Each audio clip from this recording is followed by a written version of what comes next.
అండి. మా ఫామ్‌లో పెద్ద తోటకూర డైలీ ఒక 60 కట్టల వరకు కోస్తాము. నాకు తెలిసినంత వరకు నేను చెప్తున్నాను, తప్పుగా అనుకోకండి. నాకు తోటకూర ఫ్రై అంటే చాలా ఇష్టం. చిన్నప్పటి నుంచి మా ఫామ్‌లో వేసినవే మేము తిన్నాము. మేము అస్సలు మందులు కూడా వెయ్యము. ఒకసారి సిటీలో వెళ్ళాక అక్కడ ఆకుకూరలు కొంటే కానీ తెలిసింది వాటి టేస్ట్. అసలు టేస్ట్ అనేది న్యాచురల్‌గానే లేదు. అందరూ కాదు, కొంతమందిని మాత్రమే అంటున్నాను.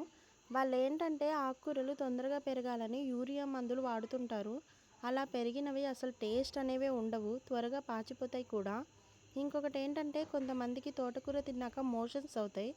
ఎందుకంటే వీటికి వెనక వైపు ఆకుకి తెల్లగా గుడ్డులా ఉంటుంది. అది తీసేసి వండుకోవాలి, లేదా బాగా వాష్ చేసుకోవాలి. ఒకవేళ ఇలా గుడ్డు అనగానే ఉంటే దాన్ని మనం అవాయిడ్ చేయడమే మంచిది.